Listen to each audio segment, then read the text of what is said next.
I didn't have to do anything after that. I could write it out for the next 35 years because it wasn't my fault. It was the kids. It was them. But I wasn't looking for absolution. I was looking for redemption. I was looking for reconciliation. I have a ledger that I need to balance. The ledger is between me and my God. So I'm going to get a little personal here, but every good leader, the first thing you need to write down is you make yourself vulnerable. So the first thing, when I die, I'm going to go to my God, and my God is not going to ask me, Jose, why weren't you a lawyer? Why weren't you a doctor? Why weren't you a principal? Why weren't you the president? Because anybody can be president, obviously. I don't think my God's going to ask me any other thing. I think my God is going to ask me, Jose, why weren't you a better Jose? I gave you 2 legs, you stood for nothing. I gave you 2 hands, and you built nothing. You lifted no one up. I gave you 2 ears, you never listened to anybody. I gave you eyes, and you couldn't see the pain of the people right in front of you. I gave you a mouth, and you never said a damn thing. Jose, why weren't you a better Jose? That's the ledger I need to reconcile. So I wasn't looking for absolution. I was looking for redemption. But if you look, absolution's all around you. Middle school, then prepare these kids for me. Absolved. These kids fail because they don't have grit. It's their fault. Deficit. Absolved. I'm absolved. They don't have grit. You can't make chicken salad out of chicken shit. Absolved.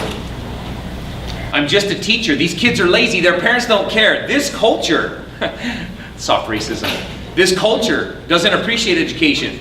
They appreciate manual labor. Absolved. Absolved. I don't get paid for this. It's not in my contract. Absolved. You can educate the poor, but you have to make some difficult choices. We will have to give up some of our privilege in order to do it. I'm just curious, as you guys clear your credentials, how many of you are willing to give up some of your privilege? An extra hour after school. And some people put their hands up in the air and they go, what privilege? Look at your kids. We are not absolved. So over a decade ago, a few of us got together and we knew our students could do better. We knew they deserved better. And so we looked around at what was going on and we stopped accepting those things we couldn't change. We began to change those things we could no longer accept. For every 1 Latino in a dorm, there are 3 in a jail cell. That's unacceptable. And it will continue until we end the school to prison pipeline. At the Social Justice Humanitas Academy, my kids know more people in prison than they do in college. That is not hyperbole, that's a fact. And it's unacceptable. And I know there's many people to blame, and I'm not here to blame anybody. I'm not going to get up here and just like stump about how bad my district is. The admin, the district, they're not the enemies. The system, the parents, the teachers, or the students. Some people actually blame the students. They walked into this bad data. They inherited this, and we blame them? Unacceptable. But ultimately, the teachers are not the enemy. The union, the admin, they're not the enemy. The enemy is poverty. And until all of us aim our sights at that enemy, it's going to continue. And I know that I can't control poverty. I'm not that idealistic. But I do know I can do something about it. I do know that I can control the expectations I have for my students and for my teachers. I know that I can control the effort I put into my teaching and their learning. I know that I can control the quality of education that will lift my students out of poverty. Those things I can control. So can you. Poverty is not a learning disability. Yet if the effects of poverty go unmitigated, it can be debilitating. Because you know how hard it is to see the screen with poverty in your way. So we need to do something about that. My team and I realized, and Jeff is back there, so he is my bullshitometer. The system is not broken, nor is it dysfunctional. The systems get the results they're designed to get. So our task was to blow up the system. Create a new system. Again, LAUSD is not broken. It's getting the results it's designed to get. Here's our desired state. This is where we are. To get from here to here is going to take a shift in values, a shift in attitudes, beliefs, behaviors. It's going to take leadership. It's going to take you. You're going to have to live your values. We can't just tweet about them. We actually have to do something about it. And I know I'll step back for a second because I know people say, Jose, nobody cares about what you believe. Nobody wants to hear what you believe, but they will listen to a story. So let me tell you a story. I took a long road to teaching. Before I was a teacher, I was a firefighter. After I was in a horrific accident fighting fire, I joined the Peace Corps. I needed to give back. Again, I have a ledger I need to reconcile. So I took a long road. I always wanted to be a teacher. When the first day of teaching came around, my students are in their seats. I've been preparing for it my whole life. Getting them quiet wasn't much of an issue. Classroom management wasn't much of an issue. But I noticed that when it was time to teach, I looked at them, they looked at me, I looked at them, they looked at me. I had nothing to say. My whole life I wanted to be a teacher. I didn't know how to teach. So that next year, I went to every conference. That next summer, I went to every conference I could find. I wanted to be good at it. I just didn't know how. I knew it was a teacher that saved me from me. I knew it was a teacher that stepped between me and my bad decisions. I wanted to do that. I got a ledger I need to reconcile. I attended one conference up at Standard about creating a cooperative, tolerant classroom. The first step is you meet your students at the door. So right when fall rolled around, I was at the front door. How you doing? How you doing? Shaking hands, kissing babies. You would have thought I was running for office. How you doing? How you doing? And if I was lucky, I got a grunt, or maybe a suck. So after about 2 weeks of doing that, I went back to what I was doing before, messing with my overhead projector. That doesn't date me. Do whatever the hell I was doing. It didn't matter. Nobody cared. That was supposed to create a cooperative, tolerant classroom. Nobody cared. Then a few days later, I was after school, and I was grading papers, and I was sitting at my desk, and my desk was opposite the door on the other side of the room, and all of a sudden I could feel it. It was after school, it was kind of late, and all of a sudden my door just goes dark. And I look up, and it's Angel, a 6'3", 18-year-old gangbanging 10th grader who had already been locked up twice. So my first thought, naturally, is, it's late, nobody's gonna hear me scream. Then Angel says, "Hey, Navarro." Trying not to let him hear my voice crack while presenting a small target. "What's up, Angel?" "What's up, Angel? What's up, Angel?" "Nothing, it just kind of sucks now." Curious. "Angel, what sucks? What are you talking about?" "Nothing, it just kind of sucks." "You don't say good morning no more." I kind of chuckled. I didn't laugh at Angel though. No, I didn't laugh. I kind of chuckled and I go, "Man, I greeted you guys at the door every day for 2 weeks. You guys didn't even notice me. You didn't care." "I don't know about that, Mr. Navarro. I just know that when I wake up in the morning, my mom's screaming at me about something. Then I gotta run all the way to school so I don't get jacked. And then when I get here, my PO's laying into me about something. And then every single one of my teachers either ignore me or yell at me. You're the only old person that says anything nice to me all day." And I was floored, because Angel thought I looked old. Now I was floored, because what did I say to Angel? Good morning. Good morning. And I was the only one that said anything nice to him all day. It was humbling, it was enlightening, but I knew it was a gift. Angel showed me something very important that day. Angel showed me the power I have as a teacher, if I choose to use it. I hear way too often, "I'm just a teacher," and now that I'm working with principals, "I'm just a principal." You're not just anything, you are a teacher. Don't undermine them like that. A teacher saved my life. And it's been a principal that stepped between my student, my child, and his teacher's bad decision. It was a principal that did that. So don't tell me you're just nothing. Too often teachers are so powerless in this system, and they keep focusing on what they can't do instead of focusing on what they can accomplish. We need to empower ourselves by acknowledging the fact that we are the most important educational resources our students come in contact with. Help is not coming from the outside. It's up to us. We hold the solutions what ails education, and we don't act as such, we don't behave as such, we become part of the problem. It's time to rewrite this narrative of the helpless teacher. Angel showed me something very important that day. Angel showed me the power I have. And the power I have is in the arena, the most important arena, my classroom. The culture and climate within the four walls of my classroom. And then as a principal, I had influence over what happened within my school, so I could no longer throw my hands up in the air. I was not absolved. Within the four walls of my classroom, I can create an environment where being the nerd, where being smart is not only tolerated, it's an honored norm. As a matter of fact, because I don't disrespect my students with low expectations, I stopped teaching tolerance. I teach reverence. Tolerance is a very low bar. I'll tolerate you. Think about what we're telling kids. Tolerate people. Within our four walls, we don't have to cover the standards. We can teach the life lessons behind them. We don't have to be entertaining, but we do have to be relevant. Because you know how it is. We cannot bend our students around our curriculum, but we can bend our curriculum around our students, and we make sure they have equity and access. We can just give them not just equity and access to the classroom, but equity and access to what's being taught in that classroom.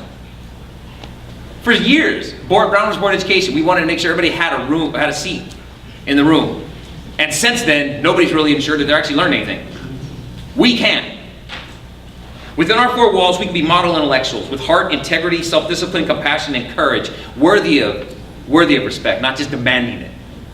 Worthy of it. Because you know how it is, if you don't model what you're teaching, you're not teaching what you think you are. And within our four walls, we can demand the very best from our students because we always give it. And sometimes within our four walls, we need to be the sacrificial lambs. We need to tell our students the things they don't want to hear and show them the things that they don't want to see about themselves so they grow up to be the people they need to be, the people we need them to be. And often they'll hate us for it. We always hate the ones who hold up the mirror. Yet it must be done, because the question was never, do you have the skill to be a teacher? The question is, do you have the will? Do you have the will to stand between me and my bad decisions? I dare you. Give up like everybody else did. If I just am quiet and don't take over the class, just let me sit in the back and quietly fail. Please succumb to the Pobrecita syndrome. Please. Do we have the courage to love and then be disliked? The courage to be disliked. We have to see ourselves for what we are. We are powerful. We have to exercise that power, never underestimate it. We are the decisive element. We are teachers. We are leaders. And do not confuse leaders with people of authority. Something I learned in this program. They are not the same thing. I know many people who have authority. They are not leaders. And I know many people who lead who have no titles and no authority. Probably like the people in this room. Leadership is a subversive act. We do not have the right to lead. My contract does not give me the right to lead. My contract gives me the right to manage a school. It does not give me the right to lead. As a matter of fact, in my 64-page contract, leadership is nowhere in there. When I'm leading, I have to do my job and I have to do the work. The job is what the district requires me. The work is what my God requires of me, and I'm always going to listen to her first. Leading is what we have to do because it's our moral imperative. So don't ask people with authority what to do. They don't know. They're waiting for you to lead. Betsy DeVos has no idea what to do, so don't ask. Don't ask. Just lead. And like Maya Angelou said, in this life, if you can, you must. If you can, you must. The Calvary is not coming, because we're already here. This year, look through the crisis and see the opportunity in front of you. I want you to look past the burdens of this job, the weight of it, and see the honor and privilege being placed on these kids' paths. What an honor. It's you they get to see every morning. And do not seek absolution. Have the courage to embrace the responsibility. And don't lose hope. Hope is not a strategy. You don't hope things happen. You make them happen. But it is not. Hope is necessary to survive, but it's not a strategy to survive. You don't go off in the mountains and don't bring a tent and don't bring food. You just hope. No, you don't. But ultimately, I need you to become the heroes in this narrative so the students become the heroes in their narrative. We are powerful. Angel showed me that power. And with that power, Angel showed me that I could change the world. I could change the world. And it starts one student at a time. And it begins with, good morning. Thank you.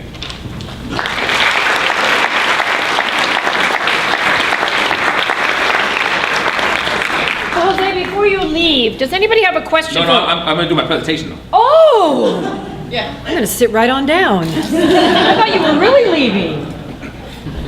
Somebody's always trying to get rid of me. No, that was like the prelude to the symphony, right? That was the prelude. I'm fired up. I just wanted to share a few things. I didn't know what I was going to talk to you guys. I got to tell you, I talk in front of people all the time. I speak in front of people, but for some reason speaking to this group, I was a little shook. Because you're in my city. You guys can always visit my work. I could fly to Orlando, they have no idea if I'm doing what I said. I go to New York, they have no idea. But you guys are the real deal. I know what you're dealing with. I wanted to share with you some of the things we did and some leadership moves that you could possibly do, the kind of that triple track agenda idea. Jot down a few things. Don't. And I know it sounds like I'm being preachy. And how dare I get up in front of you and tell you what to do? But how dare I not? If you got a few things to share, how dare you keep them to yourself? If you got some light, shine it. It is dark out there. So I'm not going to apologize. I'm simply going to move forward. When I get up in front of my staff, at the beginning of each year and at the end of each year, my staff, I was at a pilot school, my staff evaluates me and they can get rid of me. So I had nothing to lose. I was on a 1-year contract every year, and I think every single one of you should work on that premise. You're on a 1-year contract. You are expendable. It's a powerful place to be. So I told them what I believed. This is one of the leadership moves. What do you believe? Right now, I work in a local district, and I don't know what people believe. I'm not sure what they believe. I know what they need to do. I know what they're in charge of, but I don't know what they believe. And that's why it's so tenuous there. It lacks relational trust. So I want to let people know, let's just draw a little line right here in the sand. So don't say this, Kaka, when you come to me. When you come to my office, oh, these kids. Don't blame kids. I don't believe that. So let me tell you what I believe. So next time you pop off and I come back at you, there's no surprise. You crossed the line. So let me show you what the line is. So I'm just going to share this with you. This is one of the last ones. I added a few things because I just shared this with the principals I'm working with now. I believe this is our moral imperative. That God stuff, I really believe that. Find what your moral imperative is. I had a lot of friends die when I was a firefighter. I don't know why they died, but I know that I'm alive, and I have to earn that. I have to earn that every day. And I know that I have more years behind me than I have in front of me. I have to earn that. Talent is everywhere, but opportunity is not. My friend Jeff, and now my assistant principal, and now took over for me at this school, turned me on to a podcast, Malcolm Gladwell, Revisionist History. Carlos is Forgetting. Yes. If you have not heard that one, you have to listen to Carlos is Forgetting. Right here in LA, Lenox. Because it was so apparent to me. And this is something I got from Ishmael Baya. He wrote a book called Long Way Gone. Oh, let me start over. You guys just showed up. I get all the traffic. There are like three cars on the freeway. Talent is everywhere, but opportunity is not. It's our job to provide the opportunity. The talent is everywhere. People want to be successful. So the premise is people want to be successful. If they're not, it's because they can't be. So what is the can't? What is the splinter? Let's remove the splinter. But they want to be successful. Our kids want to impress us. This is going to take leadership, not authority. So do not wait for people with titles to come in and save you. This school is a testament to that. The people with titles were sitting on their hands.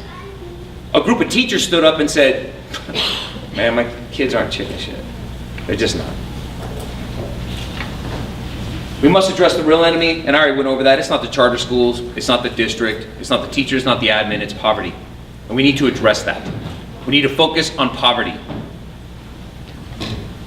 And if you don't believe poor kids can learn, you need to leave the profession. And as leaders, you need to push people out of the profession who do not believe poor kids can learn. Because I was poor. But I could rub 2 nickels together and make $1. The assets I brought to the classroom were not the traditional assets you found propagated by the culture of dominance. They were the ones I learned because I was poor. But poor kids can learn, but do you have the will to teach them? Social justice issues are real. This is not a political slant. I don't care if you're Republican or Democrat, social justice issues are real. It's real. And if you don't believe me, look at SAT scores. Look at the SBAC scores. And then look at the income of the areas that have the best scores. It's a social justice issue. Isms are real. Racism exists. Racism doesn't exist. Obama was president. Shut up. Sexism doesn't exist. Tony's a woman, and Tony's in charge of everything west of the Mississippi, I think. Well, ask Tony how hard she had to work to get here. Sexism exists, so let's just get over that. Social justice issues are real. Hope is not a strategy. We don't hope we catch the bus. Oh, I hope I catch. We run like hell to catch the bus. But you don't hope these kids get an education. You don't hope your teachers improve. You push them to improve and support them. This is adapted, not prescriptive. If I had the prescription, I would have already sold it to you and retired to my private little island. If I had the prescription of what ails education, but I don't, because every day it's a new adaptive issue. Transaction versus transformation. I'm going to illustrate this the best. The transaction is you buy a gym membership. Done. No, you actually have to go in. You got to lift weights. You can't just sit in this room praying on your cell phone right now and hoping you learn something because you showed up today. Yeah, it's a Saturday. Now do something with it. This isn't about doing time, it's about doing something with your time. This isn't a prison sentence where you sit there watching the clock. Leave. And tell your kids the exact same thing. And tell your teachers the exact same thing. Go for the transaction, not the go for the transformation, not the transaction. Too many people write a vision and mission and then never use it. But I did it. I literally have a principal, this is being recorded. Principal just told me that. We did our vision and mission 3 years ago for WASC. Have you ever looked at it again? It is not a transaction, it's meant to be a transformation. What, baby? I gave you the ring. I gotta be faithful too? I did the transaction. Yeah, let's go for the transformation. Let's become something more. My dad had been married for 45 years. 6 different women. He went through that transaction many times. But never the transformation. Help is not coming from the outside, the answers are in the room. And I mean you. I mean you. You have the answers. Do you have the values? Relationships matter. Most of you guys are in this room because you have a relationship. I'm speaking in front of you because Tony knows me. Most of us are where we are. I know kids that will go through a 3-foot brick wall for somebody they like. They won't even be quiet for somebody they don't like. I've seen kids actually not learn out of spite. So relationships matter. I can't do everything, but I can do something. And so, do not mention, I'm going to teach one of the classes this spring, and if somebody says that, I'm going to lose my mind. Do something. Even if it is just, I'm not going to get into it today, but talk about trauma. All the studies show one safe, caring relationship with an adult before the age of 18, one can offset, you guys all know about ACEs, adverse childhood experiences, can offset 6 ACEs. After you have 4, that knocks 20 years off your life. One caring relationship, so you could do something, like say good morning. The system's not broken or dysfunctional. We're getting the results we're designed to get. So if you're getting bad results, look at your systems. You have to respect the body you are trying to heal. If you don't respect teachers, you will not be able to support them. I just added that last night. Because I find myself losing respect for some of the people I work with. And if I don't respect them, and this is very Paulo Freire, you don't tell people what to do, you ask them, what do you need? But if you don't respect the body, if you don't love the body you're trying to heal, you can't heal it. I love and respect every one of you. I don't know you, but I know what you do, and I love and respect that. Otherwise, I couldn't deliver these words. Love works, and it's a verb. Some of the things I want to show you that our school is doing are out of turning our values into verbs. So if I asked you, do you love your kids? Yeah, I love my kids. What does that look like? Well, I do lesson plans. That's your job. What does the value of love look like at your school? That's what I hope to show you. I believe as leaders, this is our task. People tend to be self-serving unless they're called to a higher purpose. Your job is to always find that higher purpose. When they want to go this way, but what about this? Got to go back to values. This is our higher purpose. This is up in the classrooms of all of our, everywhere in our building. This is up. I'll let you read this.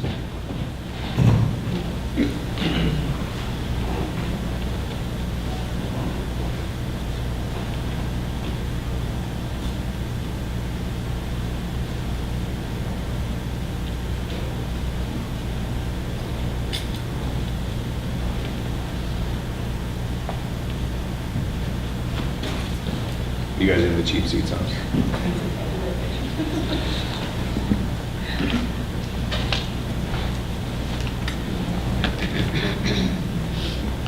After I went to a cooperative tolerant classroom, PD, I went to a basic history in ourselves PD. And I was up at Westmont College, and I got to meet somebody that's a good friend of mine today,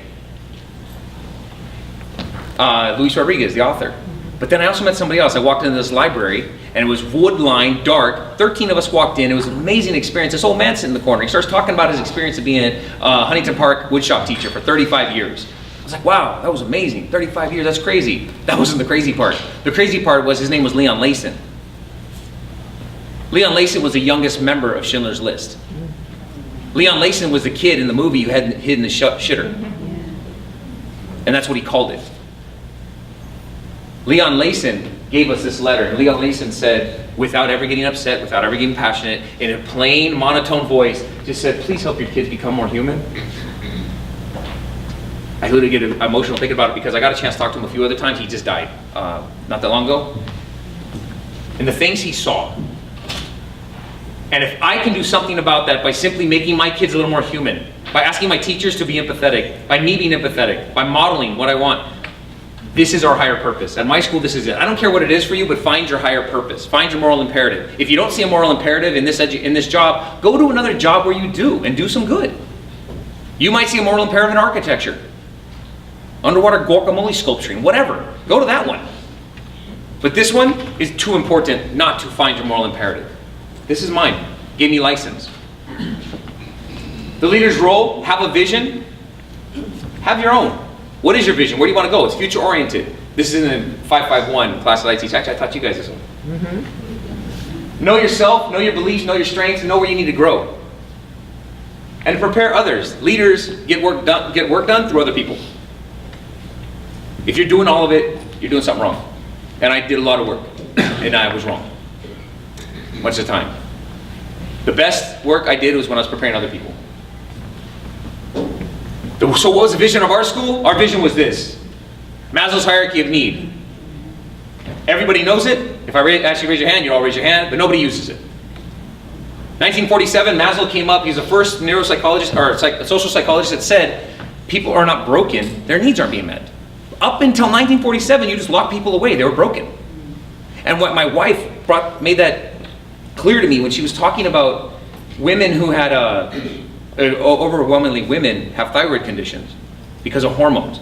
And the mood swings, women were just locked up, considered crazy. There was no treatment. And Maslow literally was one of the people that was like, well, why? Maslow said, if you can take care of people's needs and they can achieve self-actualization, when you're a self-actualized person, you're no longer, you're less prejudiced, you're less biased. And then the other thing, there's a lot of work coming on right now about transcendence, which is you help other people do the same. I think if you're self-actualized, you do help other people do the same. I think it's just people trying to make a little extra money off Maslow. A little more edubabble, just add another tier. But so at our school, we just measured everything we did against this. That was it. That's how we turned our values into verbs. Esteem needs, love needs. I'll just show you what that means, but I want you to understand the context of what we did our work in. The context of what we did our work, 50% of our fathers completed 3rd grade. We're on the border of 2 rival gangs. Anybody who's in the San Fernando Valley knows what I'm talking about. 100% free reduced lunch. 93% English is our second language. There's 3 Latinos in a cell for every one that's in a dorm. We're in California, and the reason I put California as part of our context, because we're the 5th largest economy in the world. We were 6th just a couple weeks ago. We're 5th now. But we're 46th in per pupil spending out of 50 states. We're behind Mississippi. And we're the 5th largest economy in the world.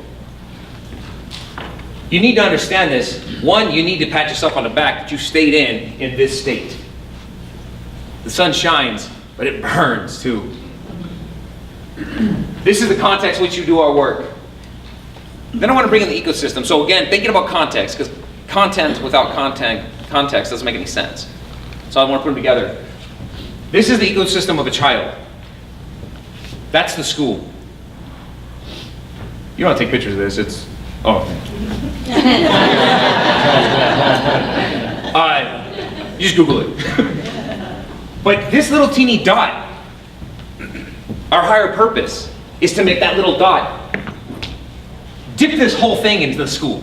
This little dot needs to, it just needs to blow up. It needs to have more influence. It is just one little dot, but we can expand its sphere of influence. That's our job, is to make sure that this kid has everything they need. We're just one little part of it. That would make you absolve. Look we're just one little dot. Some people see that as, oh my God, what a privilege to be a little dot in that kid's ecosystem. How do you see it? The burden or the honor? Some of the structures we created at the school to address that, we looked at our vision and mission. We created structures to address, to make sure that our little place in that kid's world exuded as much influence as possible. These are some of the things we did. I'm going to go over just a couple of these. But I wanted to show you, we just looked at Maslow's hierarchy of need, we looked at the data, and we created systems that got our kids up Maslow's hierarchy of need. Simply having high expectations without support, that's not rigor, that's just hard. Asking me to go run a marathon tomorrow, that's not rigorous, that's just hard. I can't do that. But maybe a 5K? I can't do that either. Maybe to my car, I can walk to my car. But getting our kids up, helping them get up there, and not skipping a step. It's a ladder. You can't skip a rung. So again, back to this vision. Then we have our mission. I'll let you read that.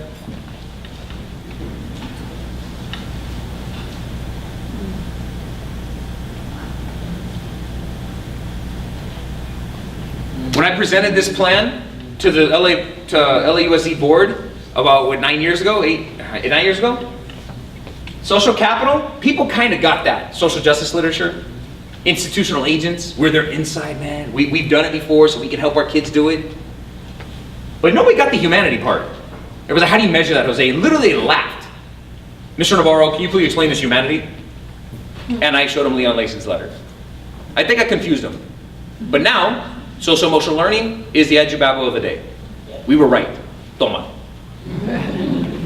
But this last part is really special to me because I know people that'll walk through fire for their kids, but won't even make a good lesson plan for somebody else's kids. I know people that will kill and die for their kids, but won't even say good morning to somebody else's kid. So do it, and don't treat people the way you want to be treated, because some of you guys don't care how you're treated. Treat people the way they want to be treated. The golden rule is a little skewed right now, because people got some low self-esteem. So treat them right. But treat them like they were your own kids, like they were my kids.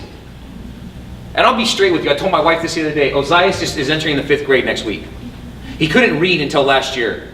And I know because he had a speech impediment, and because he was so far behind in reading, honestly, he's adorable. Look at him. His teacher let him get away with murder. I mean, you should see his father. His teacher let him get away with murder. It was a principal that stepped in and goes, something doesn't match. They intervened, and they got him some help. But I told my wife, I said, if he was black, he would have had an IEP. Yeah. I said, I want to be aware of our privilege. I'm a white-sican, and I'm aware of it. I'm aware of the fact, Jose Luis Navarro, looking like this, is privilege. And so I cannot just be thankful my son, somebody intervened, I have to intervene for other people. I have a moral imperative. And my daughter, getting her to school some days with anxiety and depression at age 13, you guys know the meanest animals on the planet are 9th grade girls. Oh, yeah. The worst are 8th grade girls. She's going to 8th grade. But it was the principal and a teacher that would literally pull her off my wife so she can go to class every day for 2 years. It was teachers that did that because they hope somebody did that for their kids. All I'm doing, I just want to appeal to you to just, if nothing else, stick worthy of your own children. 21st century skills. Everybody I'm working with right now, they all have these up on the wall.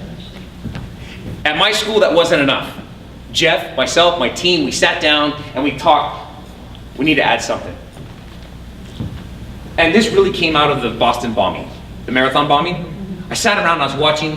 I was up in San Francisco. I was speaking at the Face Station Ourselves benefit dinner, and they had the bomber was on. They were interviewing all his classmates and teachers, stuff like that. And the one thing they kept saying was, they were such good kids.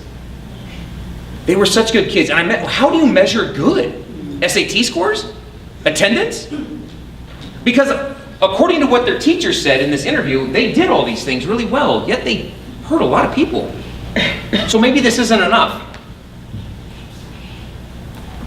Maybe they need to be compassionate too, empathetic, reverent, not just tolerant. Again, I want you to think about that. Next time you ask somebody to be tolerant, I'm going to tolerate you. I don't want people tolerating my black brothers and sisters. I don't want to be tolerating my gay brothers and sisters. Revere them because they're human beings. Honorable, of integrity, just, fair, just, justo, efficacious. I love that game. Courageous, courageous enough to be disliked, and love. We added these because we thought critical thinking without compassion is not enough. I've seen people critically think critically think about how to cheat. I see people communicate hate beautifully on Instagram and destroy a little girl. I've seen it, and I deal with it every year. I see people collaborate on how to jump somebody. And I've seen people creatively torment a brand new teacher to the point where she cries and never wants to come back. So if we teach them just these skills without these values, I think we miss the point. I'd like to teach them how to critically think with courage. I'd like them to communicate with love. I'd like them to collaborate with some compassion. And I'd like them to be a little creative with justice. Because I've seen it the other way around. I see these at every school I visit right now, and I swear to God, I laugh. I chuckle. Not because they're wrong. It's a transaction. Put these up on the wall for the WASP visit. And we need to go for the transformation. Otherwise, you don't have the right to say everything's broken. Because it's not. But ultimately, in my own life, I wanted to make the shift from being the best in the world to being the best for the world.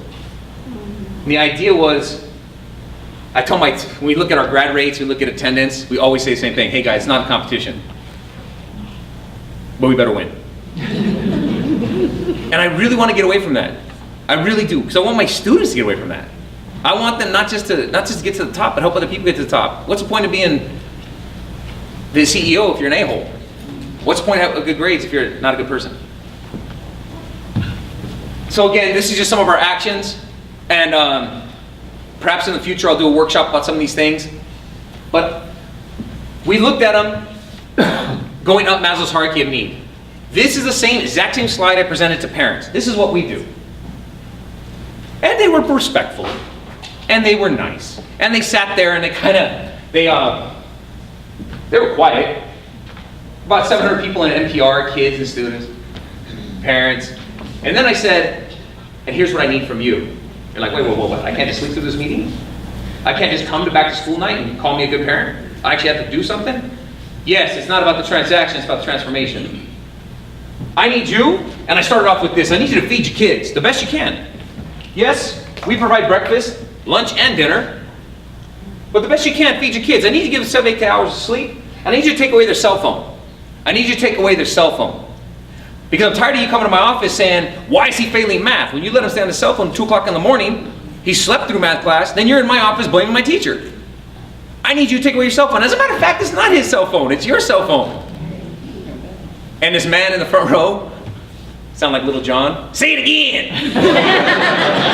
And I go, and I'm all like, oh yeah, they're on my side now. I was really bracing for like the tomatoes. I was like, they're gonna be pissed, I'm telling them what to do.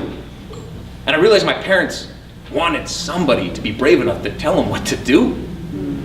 So I said it again, it's not their cell phone, it's your cell phone. And then I told them, and the kids are all going like, bro, man, shut up, fool. They need boundaries. And I thought about my daughter, how I'd swaddle her, and I thought that was so cruel. You guys know what swaddling is? If you don't grow up, okay, just grow up. You swaddle your daughter, you put their hands in so you can go to their little babies, because if not, they'll scratch themselves. They literally need boundaries or they will hurt themselves. So are teenagers. Teenagers need boundaries or they will hurt themselves. And instead, we try to be their friends. So I told my parents, and I went over this, don't be their friends. Then I went up the list. If we're gonna get our kids to self-actualization, I need some help from you. We don't have a D at our school. I need you to not accept anything lower than their very best. I need you to speak to them in their love language. I need you to let them know you love them and then tell them why. That's what I need from you. If a kid comes to school feeling loved, let me do the rest. Get the rest of school. I can't teach a kid that's not here. So I want to just challenge you to think about what you're going to do to make sure your kids get up this hierarchy.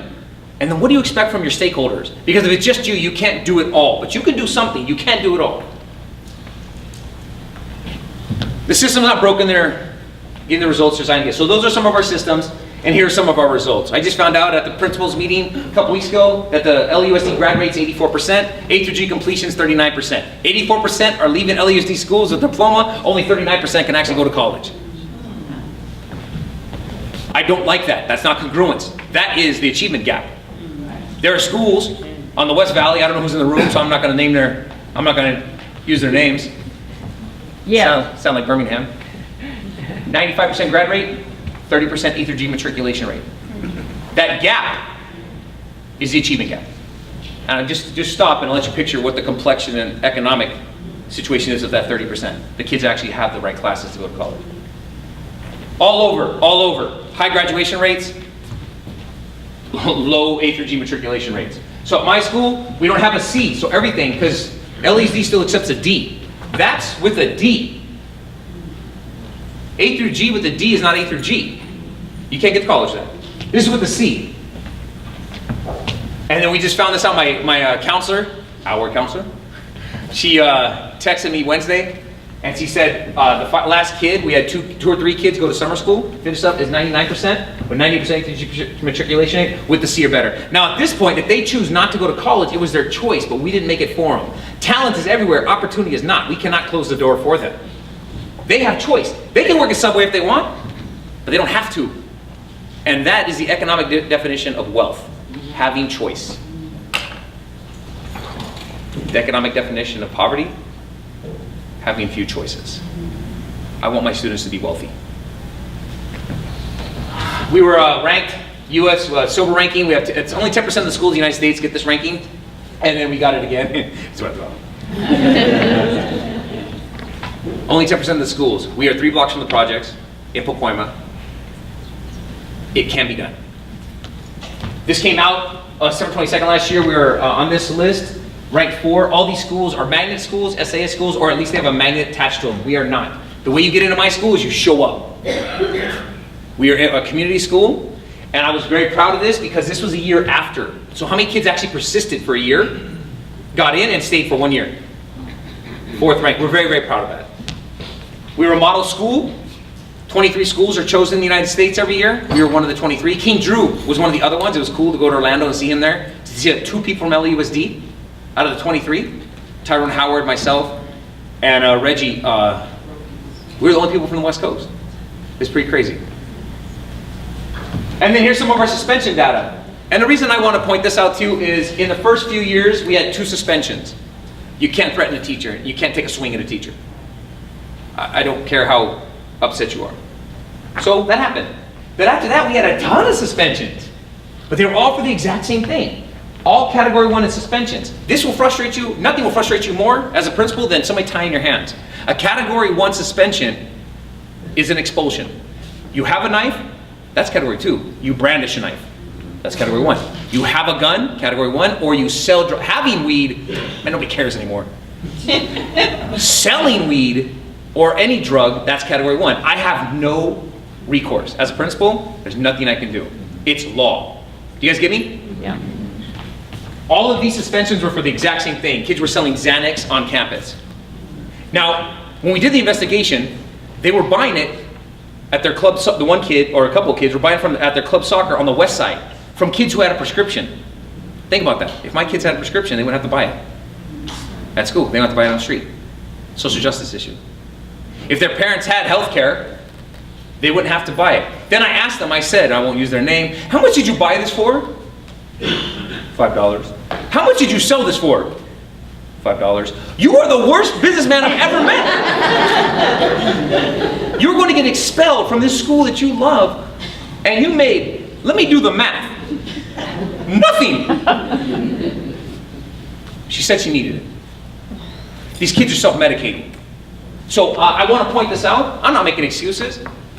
Bad data is not a sin. Not knowing why you have bad data, that's a sin. Not having an action plan, that's a sin. So we educate our kids about how harmful and how crazy Xanax is. These kids are taking 4 hits, 1 bar. You give a 250-pound Marine who just came back from Iraq who's suffering from depression, anxiety, you give them 1/4 of that.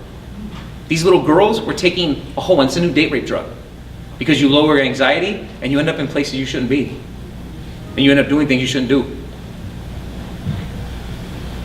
I still wouldn't have suspended and expelled these kids though. I would have dealt with it. I would have treated the problem, not punished it. And then the last piece of data I think I'm going to show you is on the school experience survey. Somebody was doing their doctorate dissertation, and they looked at the data and looked at the 25 questions that had to do with cultural proficiency. And we were number 1 in 21 out of 25 of the questions. We ranked number 1. And then we were number 1, 23 out of 25. We had no idea. These aren't things we were aiming at. We simply looked at Maslow's hierarchy of need and took care of our kids' needs. The next closest school was in the top 5 12 times. We were number 1, 21 out of 25. The next closest, does that make sense? Yes. I hope, it's hard to word that. And these are the questions that stand out to us. How carefully do you listen to other people's points of view? Are you empathetic? You can see where our school is showing up here in comparison to other schools. I took the names of the other schools up. Do you feel safe at school? I feel very proud of that our kids feel safe at our school.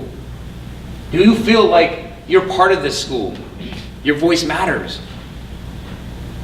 So systems get the results they're designed to get. These are the results we're getting from things I'm sharing with you. So take it or leave it, but it's getting results.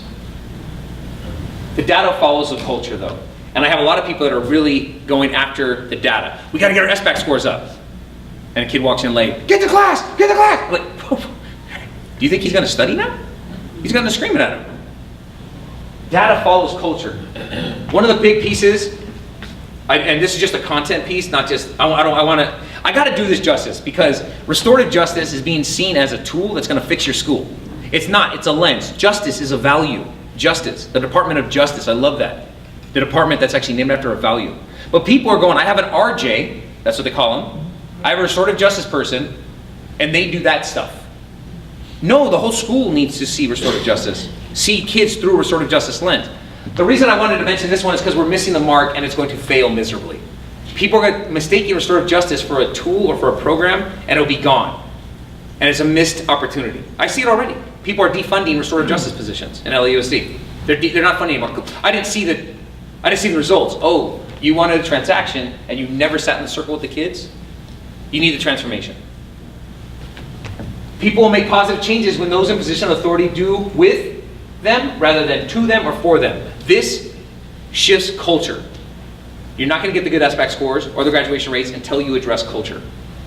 Address culture by designing systems through your values. I think you guys are starting to see the connection. And you got to shift from a power over to a power with teachers, with students, with everybody, with the parents. And I'm just going to run through these quickly. Treat versus punish. Respect the humanity in the room. It's an attempt to put things right, not to punish. It's efficient, but it's not effective. I'm sorry. It's not efficient, but it's effective. That's what I meant to say. I can suspend somebody in 3 minutes with mysis. To have a circle and heal that body, to heal what just happened, could take a couple weeks. But it's so much more effective. Everything happens is an opportunity to teach. RJ is a compass, it's not a map. And so people think that you just hire somebody, and it's a value. I can't say this enough. You don't go to somebody's school and say, hey guys, from 9 to 10, we're gonna do honesty, okay? And from 11 to 12, we're gonna do integrity, okay? And from 1 to 2, we'll do justice. We'll do restorative justice. You live it or you don't. I try that with my wife. Hey baby, I'm gonna try fidelity from, yeah, no, that's not gonna happen, no, okay, no. When people treat, and this is just from a poem, I'll let you read it.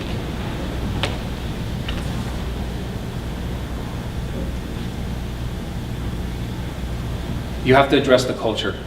Looking at your school through the values addresses the culture. It only works if you have something to restore. So first you got to build community. Restorative justice is a conceptual framework, it's not a tool. Our students don't mind breaking school rules, they don't mind breaking the law, but they don't want to break your heart. They will show up. Our attendance is so great. We got one of those big fat checks given to us by our local district on Thursday. I came before the students to introduce Jeff to kind of pass the torch, and they were giving them 20 Chromebooks and a big old check. It's because we built a culture, they want to come to school. People don't go to places they feel disrespected. And what does this look like? So how do you systematize this? Some people, when a kid makes a mistake, we get everybody in the room.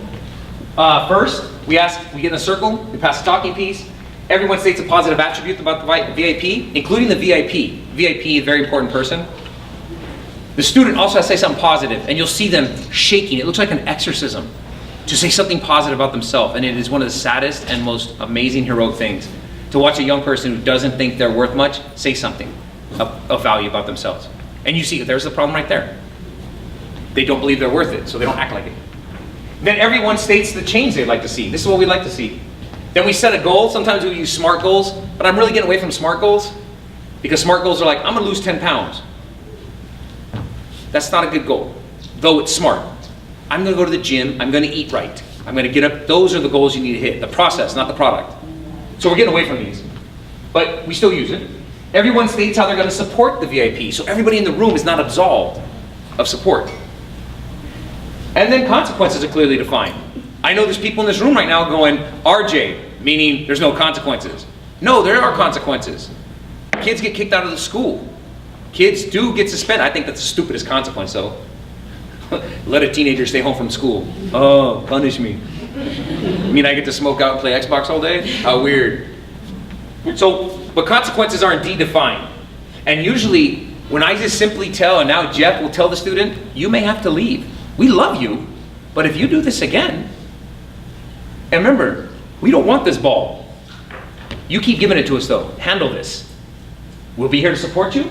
Very clear what we need. The counselor takes notes. This becomes a contract. This becomes our third point. So if we have to discuss it with the parent, this is what we discussed. You're not mad at me. You're mad at this.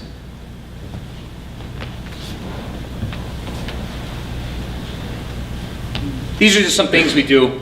Very purposefully, this happened last week and the week before that. This is Kim, she's in the middle, she's a senior now. She's ready to make a trust fall. This is her 9th grade year. Before she raised her hand in math, she's gonna have to feel like she trusts the people around her. She's gone through a lot of trauma, a lot of abuse, and she needs to feel trust now. So we spend the first few days, the kids don't learn about math. They don't learn about the Common Core, NGSS, nothing. They learn about each other. And then we have award ceremonies, award them for good grades, for being good people. This is me. These are all my seniors. I'll take all the kids so my teachers can collaborate during advisory. I'll take all the kids and I'll do an activity with them. I'll have my community partners come. And it's just a way for the principal to have direct contact with the students. That matters. It's being done. You guys all remember reading that book, It's Being Done? Well, I think it's number 6. The principal is everywhere. I need to be everywhere. And right here, giving the data back. This is a student-led conference. Kid talking, again, all of these things are much more detailed, like when I do workshops, stuff like that. So if you have questions about it, just ask Tony if you're interested, or ask Jeff right back there. But the kid speaking to his father in their native tongue, not being embarrassed because he doesn't speak English, not being embarrassed because of his immigration status, but just simply having time to spend with this child, brilliant, transformative. We do it the same time contractually we have to do back to school night. I'm sorry, not back to school night, football night. We just don't do it their way. We follow the contract. We just do it differently. Our job is to have a FABAO night. The work is student-led conferencing. And sometimes this culture shift happens one thing at a time. And here's Angela, and she got accepted. This is her locker to UCLA. And as she gets accepted, her mentor will decorate the locker. Little. But then Daniela getting into a locker right next to a freshman, they're having a conversation. You start the culture. Little things, the little teeny things matter. And you have to do them with integrity. You have to do them with efficacy. You have to do them with courage. And Danielle is like, hey, how'd you get into UCLA? And there's a conversation happening now. But these little things, that start with 1, they go to 2, now it's the whole school. And you can see, these are, I don't want the kids buying into me. I don't want them buying into Jeff. I want them to invest in their school. Buying in is external. Investment is intrinsic. I'll let that marinate for a second. Here are all our seniors where they're going to call their banners. This is the last year's class. And every year the pictures stay up in the building. The pictures stay up. They just move to different parts. So the class that just graduated is always on the first floor. So if you go to our school, some of you guys have visited our school before, you can see it's pretty crazy. But culture starts that way. Then we have a senior ACE day. We specifically do it in January because senioritis starts right around 8th grade. So it starts early. So we do it in January to give them a little push to the finish line. And it worked brilliantly. We go up to Malibu. We have some community partners to help us out with this. We match funds. We do whatever we can. But these kids got to make it to the finish line. And if they didn't in their community, I'm not saying their community doesn't care, but there's many examples of people who didn't. So it's okay. We have to stand up to them. So in about January, we take them to Malibu and we climb walls with them. And you can see me up here on this wire, and there's something wrong with the projector because it looks like I have a belly. I'm not sure what's up with that. Got to get that fixed, Tony. But now I literally can say I was up there with you. And Jeff, with his bad shoulder, he's up there with his arm, and he's scared of heights too. And he tells the kids, I never gave up on you. On that wall, in this classroom, we can literally say I never gave up on you, because we literally didn't. And we were literally up there with them, and we've been with them all along. And sometimes I had a tough conversation, I'm not your father, I never left you.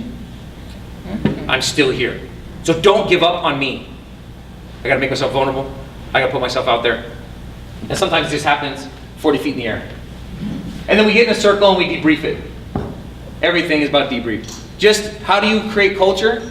How do you get the data I just showed you? You create culture. How do you create culture? It's very purposefully. And then this little pin that I have, we give these to our honors kids. Everybody's on the honor roll, 3.6, 4.0, but also anybody does something honorable. I gave mine to Jeff the other day because he is now the principal at my school, and he's an honorable man. He wouldn't have got the position if he didn't have the right values. So in front of the students, I took mine off and I gave it to him, and the teachers all get one a year, and they give it to the students, and it's a big deal. Big deal. We got kids that were like, they will kill for a pin. It cost me $1.19. And then University Discovery Tours, we take our kids, you can't dream what you don't know. You can't dream what you don't know. I got a chance to meet Eva Longoria, who is amazingly beautiful. Oh my God. But her organization was working on this premise, you can't dream what you don't know. And I thought it was beautiful. So she's amazing. We've always done college trips, and the idea is to take our kids and put them on these amazing colleges, like Berkeley. Even though it's like second to UCLA, it's still a good college. I always love when I look at this picture too. The craziest looking person in this picture is my chemistry teacher. The kids look all sweet. But we take them around this campus. Our alumni show them around. Samantha lived in the projects, is now going to Berkeley. So can you. We don't utilize our alumni enough. So here they are again. The weirdest looking person, the meanest looking person, my chemistry teacher. But as we're on the campus, we wrap up the tour with our alumni, and I ask them the exact same question I ask every year, every time I go on these trips. What do you know now you wish you knew then? And I point at the freshmen. What do you know now you wish you knew then? And it's brilliant.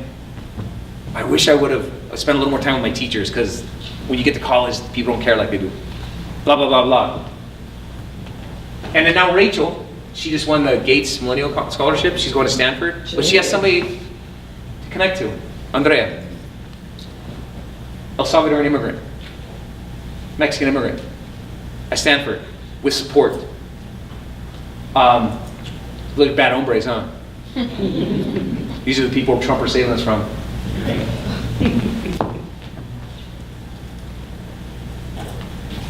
And then I'll just wrap this up with this data piece. This is, I did the screenshot yesterday. This is a data, I love data. Data is sexy. I want to make data sexier. Because data can help you make better decisions. When I go to the doctor, they better be asking me questions. They better be doing tests before they start sticking and cutting me and stuff like that. We don't do it with our students. We just teach what we teach and hope they learn it. We don't know what's wrong really. We don't know what it is. So we follow their data. This goes on. Here's the second sheet. It goes on. And what we're trying to do is find a profile. So what we're looking at, if you notice, everybody has a mentor. So the student mentors, that's a mentoring program. Pay me a lot of money, I'll come to your school and explain it to you. Then we track, this is their GPAs, all the way until the 20 week. Right here you're seeing the red list. This is the focus of all our intervention, the red list. 2.0 and below. Then we look at their attendance, and here's a summer bridge. It got cut off, but you can see, this only applies to freshmen. Did they come to summer bridge? Very few kids on the red list. How do I say it? The kids on the red list did come to summer bridge. I'll put it that way. So this is data that our summer transition for our ninth graders is working. So we look at that. We look at their attendance. Then we look at everything else, their Lexiles, their special ed classification, their EL classification, their SBAC scores. Did their parents come to back to school night? So we start tracking their parents too. Did their parents come to student-led conferencing? Did their parents come to advisory night? Because if the kid has no support, then we know why he's on the red list. What I want to know is, why is the kid failing? Because I do believe everybody wants to be successful. If they're not being successful, why not? What is the can't? Tony had us write a chapter of this book. Each one of us, or a few fellows, wrote a chapter of this book about restorative justice. And I kept saying, people want to be successful.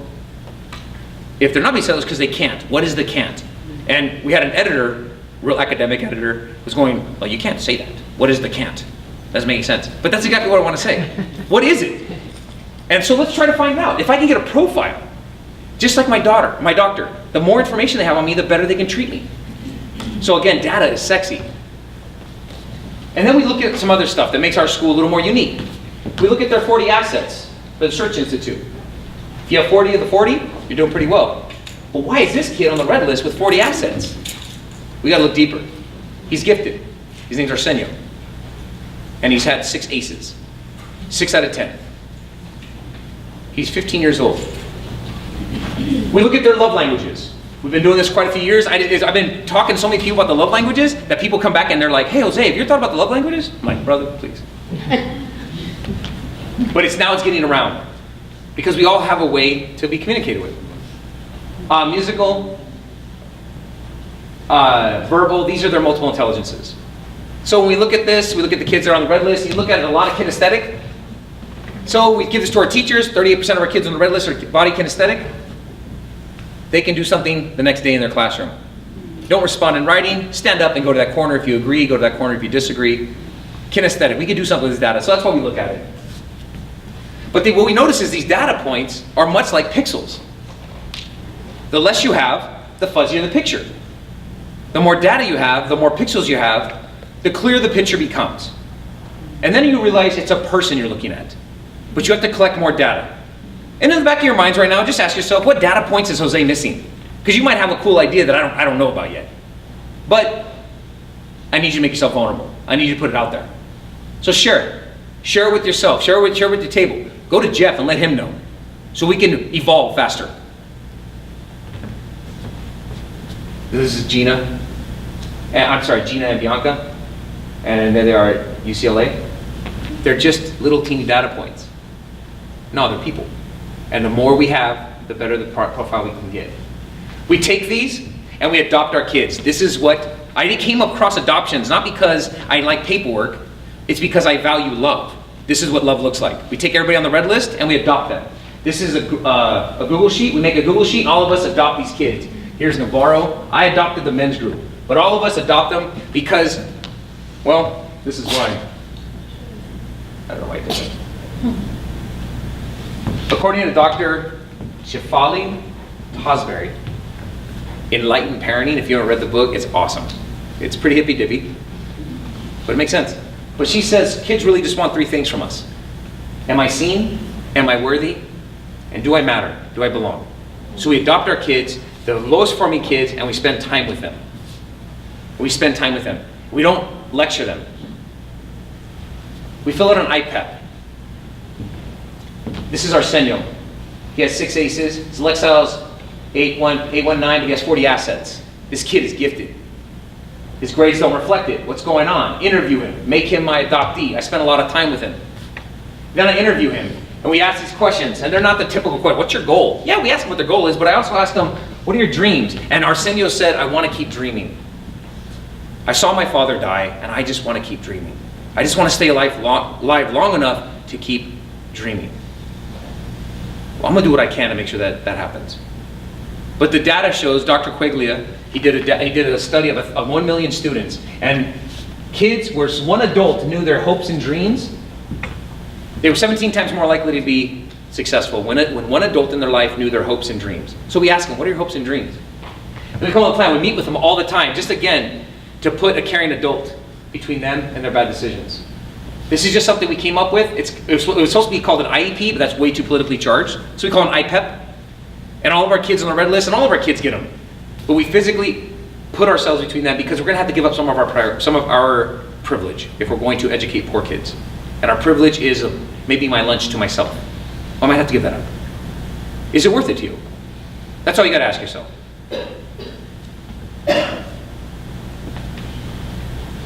Father Greg Boyle from Homeboy Industries. I can sit there and judge. I can look at that data and judge them. Or I can be their ally. No, and I can go further. I can be their accomplice. An ally helps you, and an accomplice stands with you. Or I can just judge them. This is my men's group. This is me, this is Arsenio. I took the 32 lowest performing boys and I put in a few high performing boys in there, and we sit in a circle and we talk about what does it mean to be a man. And all of a sudden it gets around and one of them says, and then I asked, what do men do? And then I asked, this was our first meeting 3 years ago, I said, are you a man? So based on what men do, we did a council, are you a man? And it came around to this one kid, he goes, man, Mr. Navarro, I don't know if I'm a man, but I sure the hell ain't no boy. I've had to do things I don't want to do. He's 14 years old, talking about how he's already lived the blues. And he has. But when the door shuts, it made me think of this quote from Rumi. Out beyond the ideas of wrongdoing and right doing, there's a field. I'll meet you there. I wanted to create a space where my boys can just simply ask the questions. And it was so interesting, I don't want to point him out. But he's having a hard time being all grumpy, he's being all, and I'm like, actually you don't know him, doesn't matter, you do. I go, Cesar, what's up, dude? He's like, I like this girl and I don't know how to talk to girls. And he's like this hard ass kid. I'm like, you know what, you what? So what do you do normally? So I sat there and I talked to him. I go, why don't you tell her how you feel? I'm not a pussy. I know we said you were a vagina. I just said, talk to her. Oh man, I don't know. And Shelby's cute too. And he got her. But he had no place to ask, how do you walk like a man? How do you treat a woman like a princess and not just a hoe like in all the rap songs? How do I do? There's nobody teaching me how to be a man. So I adopted him and I decided I'm gonna do the best I can with what I got where I'm at. And that's all I can do is do the best I can with what I got where I'm at. I'm gonna do the best I can with what I've got where I'm at. That's all I can do every day. I'm in this new position. I don't know what to do. As a principal, the work ran at me every day. I couldn't avoid it. Didn't matter. Now, I don't know what to do. But I know I'm gonna show up every day. I'm gonna do the best I can with what I got where I'm at. Because I believe talent is everywhere. It is everywhere. Talent is all around us. They are amazing, they're beautiful, they are loved, they are blessed, they are talented, they have the skills,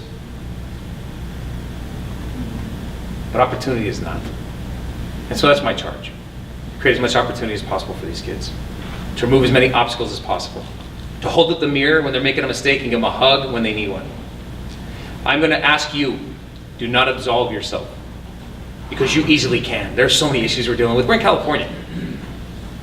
5th largest economy, 46 in per pupil spending. You can absolve yourself from any responsibility because you can't make chicken salad out of chicken shit, right? But you can do something. So with your new administrative credential, when you clear it, that will give you some authority. Now I'm going to ask you to be a leader. Thank you. Woo.